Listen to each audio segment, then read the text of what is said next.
Okay, just a couple comments maybe about practice, and then we'll take questions and remind our no live streaming. Got it. Thanks, Claude. Good weather today, good spirits, and I thought the last two practices had a lot of energy yesterday, and I was probably a little worried more about today, and they came out and had a good physical practice. Tough prep because we don't know what the quarterback situation is really going to be. It's looks like they'll use both of them, and then they have a third component, which is the Wildcat component.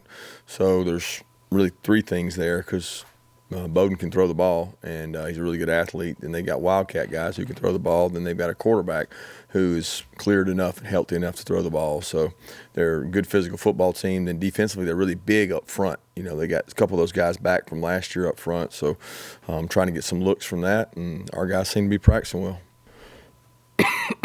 Speaking of Bowden, you've got mobile quarterbacks, and then you've got guys who return punts and do stuff like that. I mean, is that just kind of a different level from that regard in terms of his athleticism? Yeah, it reminds me of Hines. You know, Hines Ward, anytime he got the ball back there at quarterback, what happens is you play up conventional coverage, and you forget that the guy back there is always open. And probably the most dangerous plays he has as a football player are when he has the ball in space, a punt return, a kick return, a screen, and every play at quarterback is that. You know, he's sitting there with 7 lanes in front of him. He can take off and run. And some of his most explosive plays the other night were third downs that were drop back passes. So it makes you just play the game so different. It's so unusual. And in college football, you're not used to playing that kind of game. So it makes you call the game differently. In terms of the injuries, I guess, when you have multiple to your key players, like so I know it's the next man up mentality or whatever, but you kind of have to give a reminder, I guess, to your players about how they go about it, about how they don't let it affect their morale as a team, as an individual. As far as the guys that aren't hurt, being upset about the guys that are? So I'm just saying, in terms of those guys who aren't hurt, yeah, in terms of their morale, in terms of how they keep going through practice.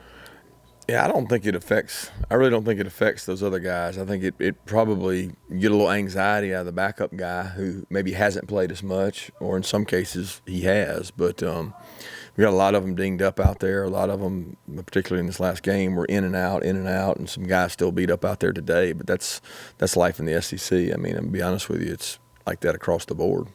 How close is Tyreek Stevenson getting where you want him to be?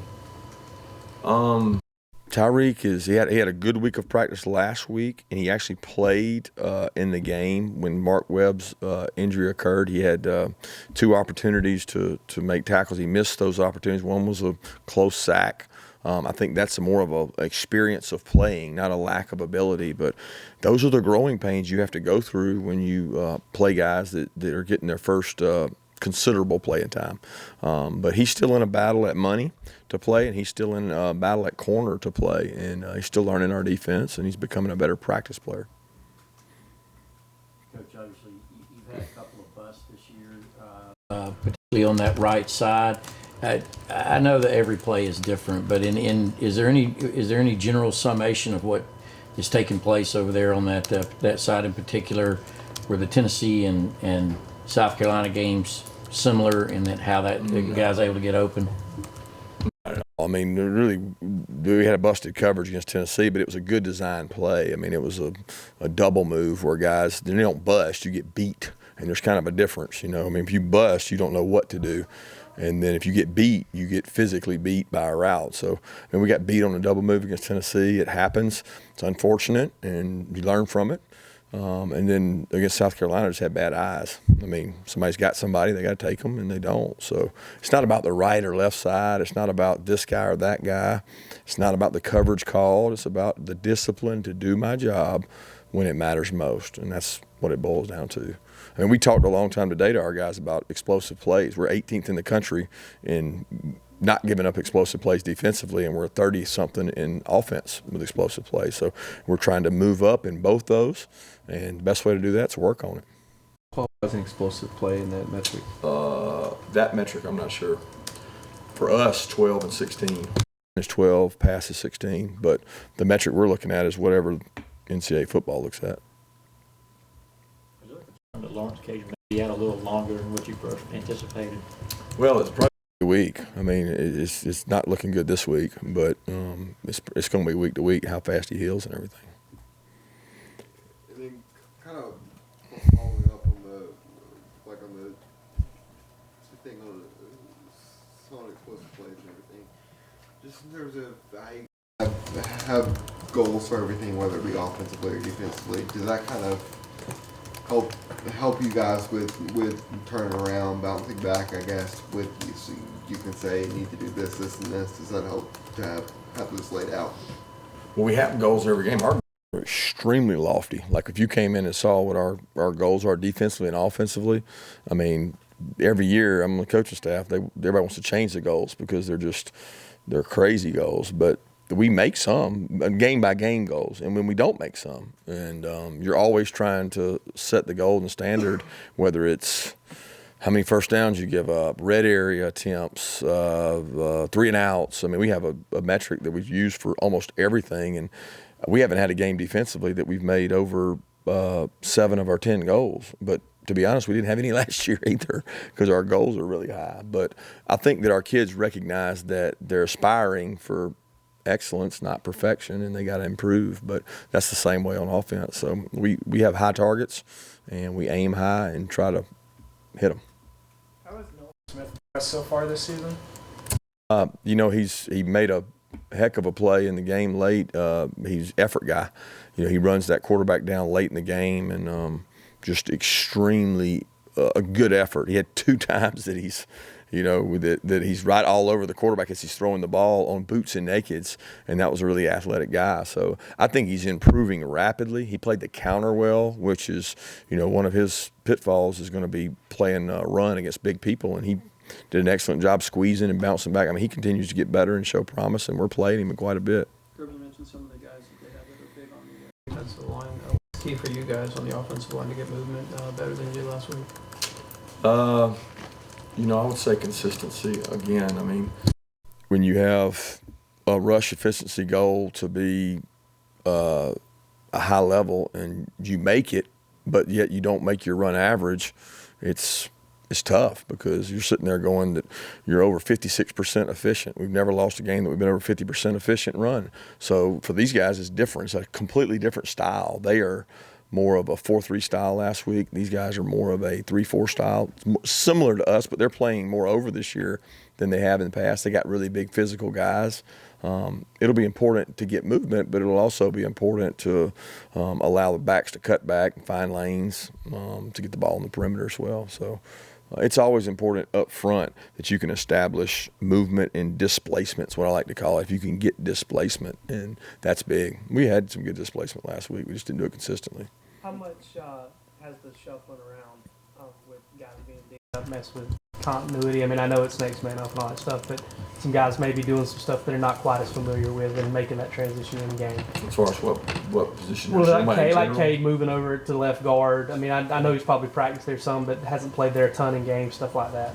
I don't know that that's. I mean, they all practice everywhere. Now that was unique when they had to flip sides in the game, but I don't think that had a major impact on the game. I mean, that wasn't. It was just a lot of guys going shuffling in and out, and they do that every day at practice. I mean, we practice different line. We have to because you can't practice the same guys in the same spot when guys are injured because you got to have a backup ready to go, and you want your best player on the field. You don't want your 4th left guard to go in because he's the only one that took reps at left guard. So we flip those guys and give them looks and try to do a good job of it and trying to get them healthy as we can right now. It's the toughest thing.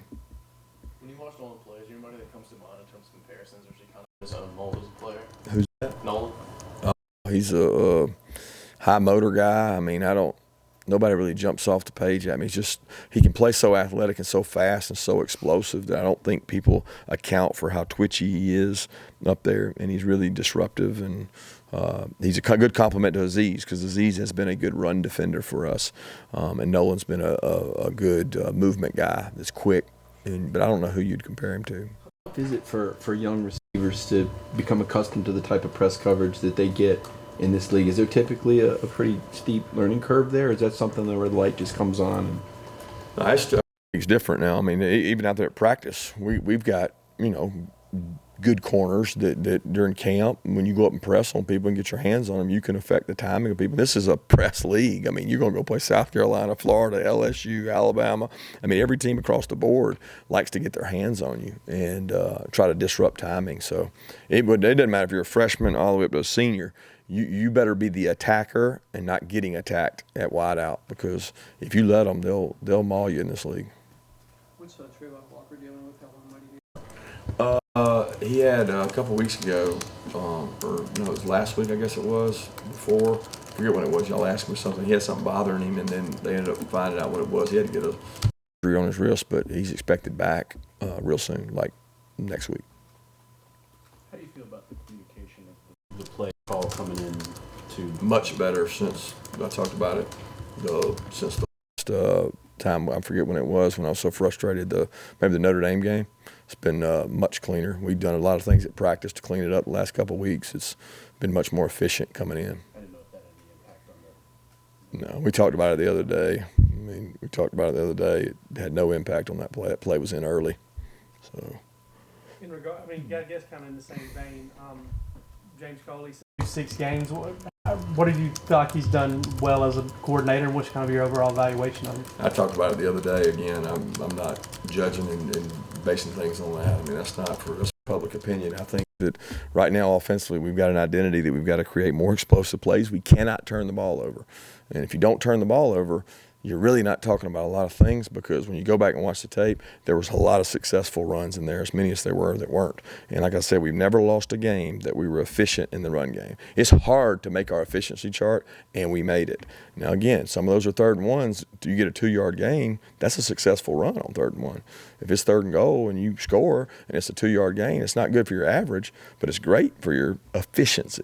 And that's what we go off of. So. Did y'all come out of that and say, when it's trying to get all that stuff on offense, it's about the execution, or do you kind of say, we've got to do some different stuff, play calling? No, I say again that we talked about it the other day. I mean, it's simple. Don't turn the ball over. Be more explosive, and win 2-minute. All right. Don't let them score in 2 minutes. So those are 3 really critical factors that we got to be more explosive. The runs that we have, there was about 6 or 7 runs in there that were over 10 yards that I would argue could be home runs. If one more guy gives a little more effort and gives a little more blocking, you got to be able to be more explosive when you get an opportunity to do that. And you got to win 2 minutes in games, and you can't turn the ball over in games. How's Jake been this week? He's been great. He's been great. I know he's, everybody, and Rod as well. Rod's been great. Jake's been in good spirits. He's helping those wideouts, challenging those guys. I mean, just like he was before. He wasn't not doing that before, but probably have more attention to detail with that now, and challenging those guys outside, giving them looks like like we know they're going to get hard corners, and trying to get them more physical guys at the line, pressing them and things like that, so that we can simulate those looks a little better. But Jake's been great. Who has to step up with Cager out on the perimeter? Everybody. I mean, think about it. It's by committee. We got some good players out there. Matt Lander's got to step up. Tyler Simmons got to step up. George's got to step up. Kieras Jackson went in the game and did some physical things. Dom's got to step up. D-Rob's played well at times and got to continue to play more physical. I mean, we got to use everybody we got out there when he's not out there, because he is a physical presence. I mean, he's the physical guy. With Dom, is there anything in specific that he needs to be maybe a little bit better to improve and earn more playing time at wide receiver? He's playing a lot. I mean, Dom's playing quite a bit, and he plays very consistent. Like I said again, you can't play wideouts for 95 plays in a game. If you got, I don't know how many snaps, we had a ton of snaps, but you can't play 95 snaps and expect to be going real fast. But he's played Dom is a very consistent player. What you get in practice is what you get in the game. He is every day full effort, and he continues to improve. I mean, he's in game 7 of his career, I guess. So he and George are improving, and then we need him to rapidly. And then on the other end, like defensively, in terms of stopping the run, so are you pleased with where you're at there? And then, so what's kind of the motivation, I guess, for them to put up those numbers like they are, not allowing a touchdown all year? Yeah, and I'd rather give up a 1 yard touchdown rush than a 50-yard pass. I mean, you know, we have been scored on from outside those areas at times and not as close. But I do appreciate the demeanor and the pride, because be honest, since I've been here, we have not been real good goal line defense. We have not been a real good, I'm not going to say we haven't been a run defense. We've had good run defenses, but we haven't consistently stopped people from running the ball in the red area, and we've been able to do that so far this year. And it makes it hard to score touchdowns when you're hard to run the ball on. So there's a lot of areas we can improve on. You asked that on defense? A ton. Like flipping the field, like forcing 3 and outs, like not giving up third downs that then force us to be catching the ball on the 10-yard line on punts. I mean, there's just 1,000 things that we can do better defensively. So, and the kids have had that explained to them. That's really important, that we get turnovers. You know, we're not getting the turnovers we want. We've made our havoc rate a lot of weeks, but it wasn't last week. So it was not where it needed to be. 2 more questions? I've asked you lately about Juan Mathis, kind of how he was recovering. Getting closer. We're hoping he's getting to do more. He's able to do some scout team things and do more activity, but he's still not cleared to play and take live reps yet. And we're hoping that'll be soon. Through 2 practices this week, you noticed any change in mindset of the offensive line from last week? I didn't think there was anything wrong with the mindset of the offensive line last week. I mean, I just have to be honest. You always want me to be honest with you. The offensive line didn't have a bad mindset last week. They didn't have a terrible practices. There was no moping around. They played a really good defensive line with a lot of good deep players that, guess what? We're going to play more of them like them. You know what I mean? So there's been good energy out there at practice. I can promise you that. There's nobody running from work, and there's been good spirit out there. So thanks.